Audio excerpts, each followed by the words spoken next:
Hello everyone, this is Mohan Boy. Welcome to my YouTube channel. So మన YouTube ఛానల్లో NCERT class 6th నుంచి 12th వరకు అన్ని videos చేయడం జరుగుతుంది. సో ఛానల్ని సబ్స్క్రైబ్ చేసుకోండి, అలాగే మిగతా ఆస్పిరెంట్స్ కూడా షేర్ చేయండి. సో ఇప్పటి వరకు అప్లోడ్ చేసిన వీడియోస్ NCERT వీడియోస్ అన్నీ కూడా క్లాస్ వైజ్, సబ్జెక్ట్ వైజ్ అన్నీ కూడా ప్లేలిస్ట్ సెక్షన్లోను ఎవ్రీ క్లాస్కి ఎవ్రీ సబ్జెక్ట్ వైజ్ మీకు ప్లేలిస్ట్ అనేది అవైలబుల్గా ఉంటుంది. సో వీడియోస్ అన్నీ కూడా సీక్వెన్షియల్ ఆర్డర్లో చాప్టర్ వైజ్గా ఉంటుంది. నెక్స్ట్ ఈ వీడియోలో మనం NCERT క్లాస్ 7 జియోగ్రఫీకి సంబంధించి చాప్టర్ 5 గురించి చూడబోతున్నాం. సో వాటర్ అనే చాప్టర్ గురించి చూడబోతున్నాం. సో వాటర్ సైకిల్ అంటే ఏంటంటే ఒక సైక్లిక్ ప్రాసెస్ అనమాట. సో సన్ నుంచి వచ్చే సన్ రైజ్ ద్వారా ఈ రివర్స్లో ఉన్న వాటర్ అంతా కూడా, రివర్స్లో లేక్స్లో ఉన్న ఎర్త్ పైన ఉన్న వాటర్ అంతా కూడా ఈ సన్ ద్వారా వచ్చే సన్ రైజ్ పడడం వల్ల హీట్ అయిపోయి ఎవాపరేషన్ జరుగుతుంది. అంటే వాటర్ అంతా కూడా వాటర్ వేపర్గా ట్రాన్స్ఫార్మ్ అయ్యే ప్రాసెస్ని ఎవాపరేషన్ అంటాము. సో ఈ ఎవాపరేషన్ జరిగిన తర్వాత ఈ వాటర్ వేపర్ అంతా కూడా పైన ఆకాశంలోన కండెన్సేషన్ గురై మేఘాలన్నీ ఫామ్ అవుతాయి. సో మేఘాలన్నీ కూడా ఇవంతా డ్రాప్లెట్స్ అంతా కూడా హెవీ అయినప్పుడు, వాటర్ డ్రాప్లెట్స్ హెవీ అయినప్పుడు ప్రెసిపిటేషన్ ద్వారా తిరిగి మళ్ళీ భూమి మీదకి వస్తుంది రైన్ఫాల్గా. సో ఈ విధంగా ఇది ఎర్త్ పైన వాటర్ అనేది సైక్లికల్గా సర్క్యులేట్ అవుతూ ఉంటుంది. ఓషన్ నుంచి అట్మాస్ఫియర్ నుంచి ల్యాండ్కి ఇలా మొత్తం సర్క్యులేట్ అవుతుంది. కాబట్టి సైక్లిక్ ప్రాసెస్లో మనం దీన్ని వాటర్ సైకిల్ అని పిలుస్తాం. సో వాటర్ సైకిల్ అనేది ఈ వాటర్ కంటెంట్ అనేది ఎర్త్ పైన బిగినింగ్ ఆఫ్ ద ఎర్త్ నుంచి అలాగే ఉంది. అంటే వాటర్ అనేది ఎక్కువ ఉండదు, తక్కువగా ఉండదు. సో వాటర్ కంటెంట్ అనేది భూమి పైన కాన్స్టాంట్గా ఉంటుంది. So major source of fresh water are rivers, ponds, springs and glaciers. Fresh వాటర్కి మేజర్ సోర్సెస్ ఏంటంటే rivers, ponds, springs and glaciers. Ocean bodies మిగతా మా సముద్రాల్లోనూ ఓషన్స్లోనూ అంతా కూడా సాల్ట్ వాటర్గానే ఉంటుంది. సో మనం అది డ్రింకింగ్ పర్పస్కి ఉపయోగపడదు కాబట్టి ఆ సాల్ట్ వాటర్ అనేది non usable. So most of the salt in the oceans and seas are sodium chloride, అలాగే కామన్ టేబుల్ సాల్ట్, మనం తినే టేబుల్ సాల్ట్ ఇవే సముద్రంలో మనకి వాటర్లో మిక్స్ అయ్యి ఉంటుంది. So distribution of water bodies ఏ విధంగా డిస్ట్రిబ్యూట్ అయ్యి చూద్దాం. సో ఎర్త్ పైన మనకి 3/4 అంతా కూడా ఓషన్సే ఉంటాయి. సో 1/4 మాత్రమే ల్యాండ్ ఉంటుంది. సో కాంటినెంట్స్గా ఈ సపరేట్ ల్యాండ్స్ అన్నీ ఉంటాయి, ల్యాండ్ మాస్. మిగతాదంతా కూడా ఓషన్సే ఉంటాయి. సో ఇవన్నీ కూడా ఈ ఓషన్స్ అన్నీ కూడా ఇంటర్ కనెక్ట్ అయ్యి ఉంటాయి ఒకదాంతో ఒకటి. So water is absolutely essential for survival. Water alone can quench our thirst when we are thirsty. So water అనేది లైఫ్ ఎగ్జిస్ట్ అవ్వడానికి ఇంపార్టెంట్ అనమాట. ఎందుకంటే వాటర్ మాత్రమే దాహాన్ని తీర్చగలదు. అలాగే మిగతా ప్రాసెస్ అన్నిటికి కూడా, ప్లాంట్స్కి కూడా వాటర్ ఉంటేనే ఈ ఫోటోసింథసిస్ అనే ప్రాసెస్ కూడా వాటర్ ఇంపార్టెంట్. సో ఈ ఎర్త్ పైన వాటర్ అనేది ఎసెన్షియల్ అనమాట. సో మనం డిస్ట్రిబ్యూషన్ ఆఫ్ వాటర్ బాడీస్ చూస్తుంటే మనకి టోటల్గా 3/4 ఆఫ్ ద ల్యాండ్ ఎర్త్ పైన వాటరే ఉంటే, సో ఈ 3/4 ఆఫ్ వాటర్లో ఓషన్స్లోనే ఎక్కువగా వాటర్ 97.3% డిస్ట్రిబ్యూట్ అయి ఉంటుంది. అంటే మోస్ట్లీ ఓషన్ వాటర్ అంతా, సలైన్ వాటర్ అంతా కూడా భూమిపైనే ఉంటుంది. సో 97% అంతా కూడా సలైన్ వాటర్. ఇది మనకి డ్రింకింగ్ పర్పస్కి ఎటువంటి ఉపయోగం ఉండదు.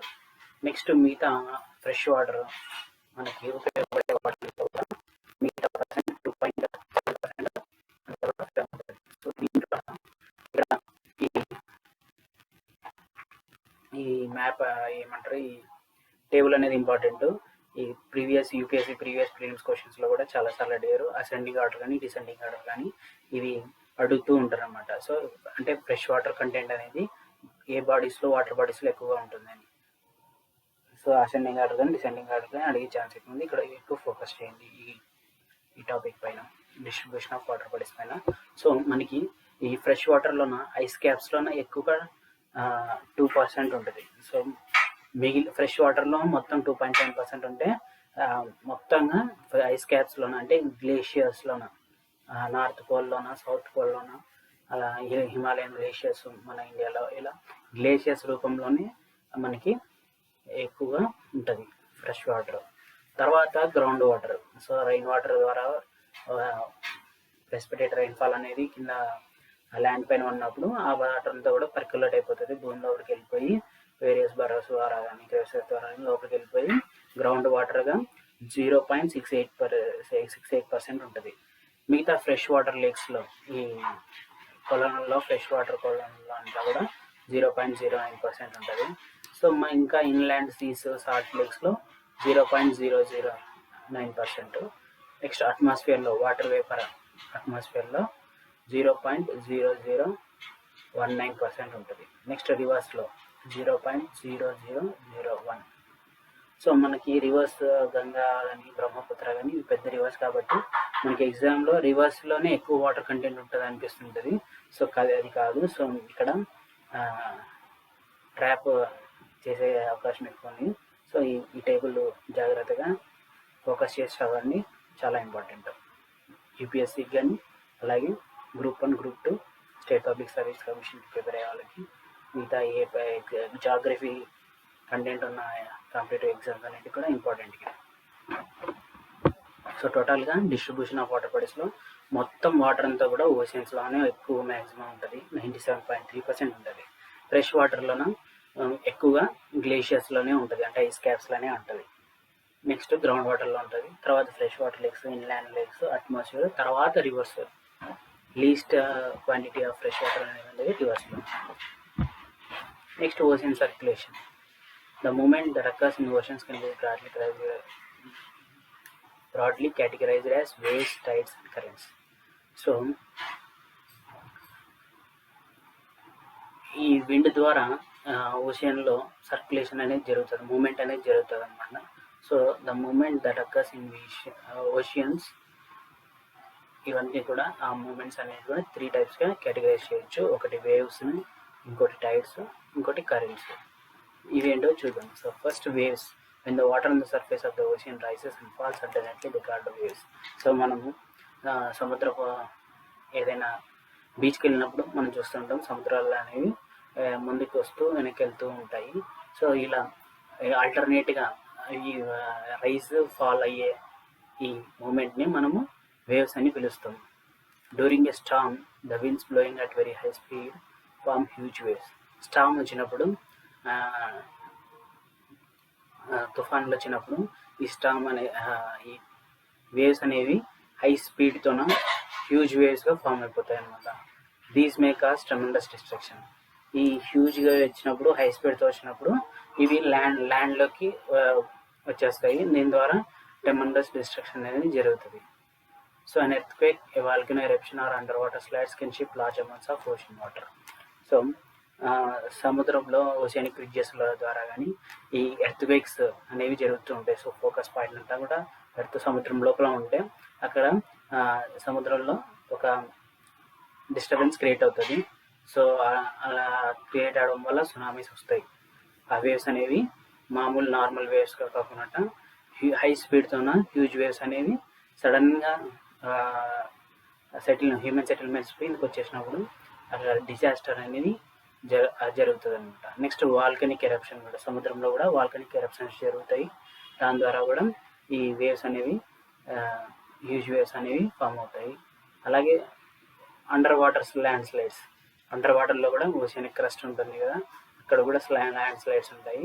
అవి ఒక దానిపైన ఒకటి స్లైడ్ అయినప్పుడు దాని ద్వారా ఒకటి కిందికి వెళ్ళిపోతుంది, ఒకటి పైకి వెళ్ళిపోతుంది. ఇలా స్లైడ్ అయినప్పుడు కొంచెం మూమెంట్ అనేది జరుగుతుంది అక్కడ అడ్జస్ట్ చేసుకోవడానికి. సో ఈ వాటర్ అనేది అక్కడ డిస్టర్బ్ అయ్యి దాని ద్వారా హ్యూజ్ వేవ్స్ అనేవి ఫామ్ అవుతాయి. ఈ విధంగా హ్యూజ్ టైడల్ వేవ్స్ అని సునామీగా మనం కన్సిడర్ చేస్తాం. Next tides. టైడ్స్ అంటే ఏంటో చూద్దాం. So the rhythmic rise and fall of ocean water twice in a day is called tide. It is high tide when water covers much of the shore by rising to highest level. It is low tide when water falls to lowest level and recedes from the shore. So waves లాగా ఇవి ఆల్టర్నేట్గా వస్తూ పోతూ ఉండబోతున్నమాట. Tides అనేవి రోజుకి 2 సార్లు మాత్రమే అక్కర్ అవుతుంది. అలాగే అమావాస్యకి, పున్నంకి ఇలా ఈ టైడ్స్ అనేవి అక్కర్ అవుతాయి. హై టైడ్స్, లో టైడ్స్ అని కూడా. హై టైడ్ ఎప్పుడు వస్తుందంటే హైయెస్ట్ లెవెల్ అనేది షోర్లో హైయెస్ట్ లెవెల్గా ఉన్నప్పుడు వాటర్ ఆ వేవ్స్ని, ఆ మూమెంట్ని, వాటర్ మూమెంట్ని హై టైడ్గా పిలుస్తాము. లో టైడ్ అనేది వాటర్ ఫాల్ అనేది లోయెస్ట్ లెవెల్కి తగ్గిపోయినప్పుడు, సీషోర్ నుంచి లోయెస్ట్ లెవెల్ తగ్గిపోయినప్పుడు దాన్ని లో టైడ్ అని పిలుస్తాము. ఈ హై టైడ్, లో టైడ్ ఎందుకు జరుగుతాయంటే gravitational pull by the sun and the moon and the surface causes the tides. So మనకి మన మిల్కీ వే గెలాక్సీలో సూర్యుని చుట్టూ భూమి తిరుగుతుంటుంది కదా, మళ్ళీ భూమి చుట్టూ మూన్ తిరుగుతుంటుంది. ఎందుకంటే అది న్యాచురల్ శాటిలైట్. ఇలా తిరుగుతున్నప్పుడు ఈ భూమికి సూర్యునికి మధ్య మూన్ వస్తే దాన్ని అమావాస్య అని కన్సిడర్ చేస్తాము. సో అమావాస్యకి అలాగే మామూలుగా ఇటువైపు ఉన్నప్పుడు సన్ ఇలా ఉన్నప్పుడు, ఎర్త్ మధ్యలో ఉండి ఇలా ఉన్నప్పుడు పౌర్ణమికి కన్సిడర్ చేస్తాము. ఎందుకంటే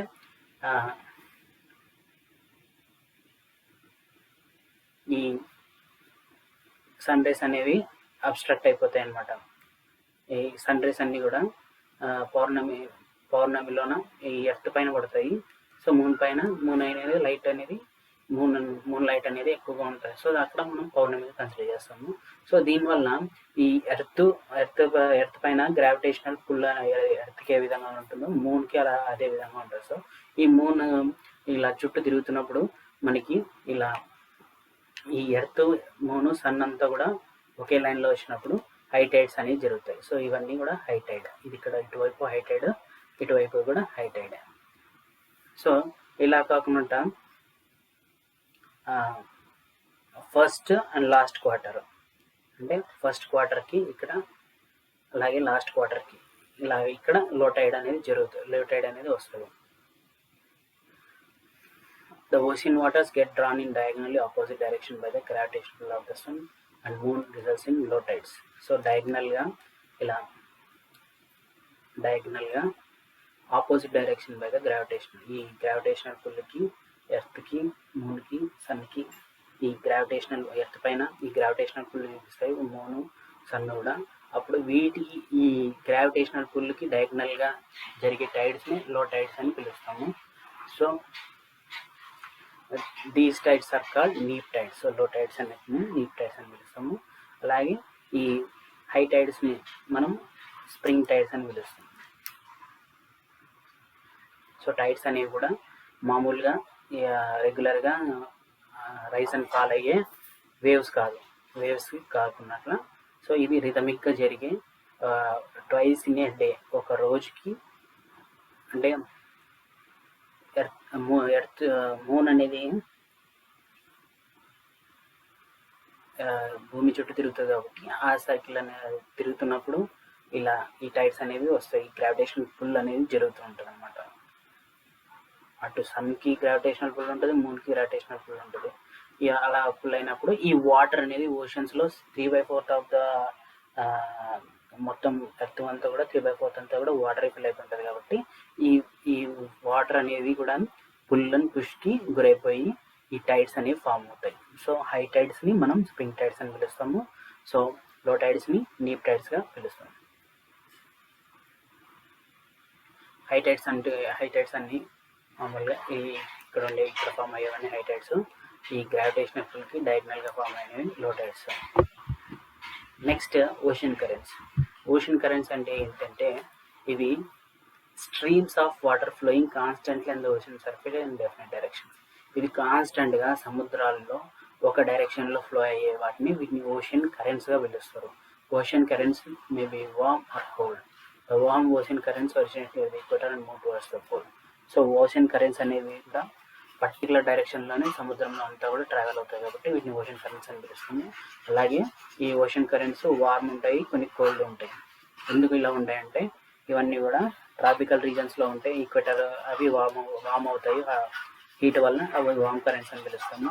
సో టెంపరేట్ రీజన్స్లోనూ అలాగే పోలార్ రీజన్స్కి దగ్గరగా ఉన్న ఓషన్ కరెంట్స్ అన్నీ కూడా కోల్డ్ కరెంట్స్ అనమాట. సో ఇక్కడ మనకి పిక్చర్లో కనిపిస్తున్నట్టు ఈక్వెటర్కి అటువైపులో ఇటువైపులో కూడా north equatorial currents, Somalia currents, ఇవన్నీ కూడా warm currents, Croatia currents, Australian currents, ఇవన్నీ కూడా ట్రాపికల్ రీజన్స్లో ఉండే కరెంట్స్ అన్నీ కూడా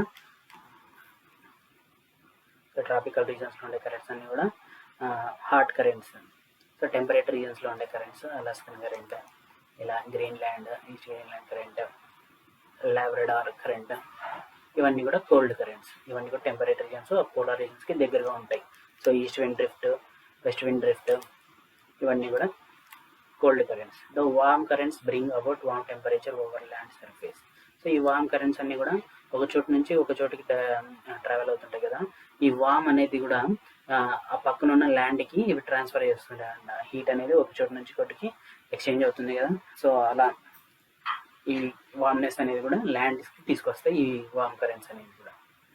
సో ఈ వార్మ్ కరెంట్స్ ఓషియన్స్లో ఎక్కువ ఉంటాయి కాబట్టి వార్మ్ కరెంట్స్, కోల్డ్ కరెంట్స్ ఎక్కడైతే రెండు కలిసిపోతాయో, ఎక్కడైతే రెండు కలుస్తాయో అక్కడ ఎకోసిస్టమ్ అనేది కూడా ఎక్కువగా ఉంటుంది అనమాట. అంటే బయోడైవర్సిటీ చాలా రిచ్గా ఉంటుంది అక్కడ. డిఫరెంట్ టైప్స్ ఆఫ్ ఫిషెస్ అన్నీ కూడా అవైలబుల్గా ఉంటాయి. డిఫరెంట్ బెస్ట్ ఫిషింగ్ గ్రౌండ్స్గా ఉంటాయి అవన్నీ కూడా.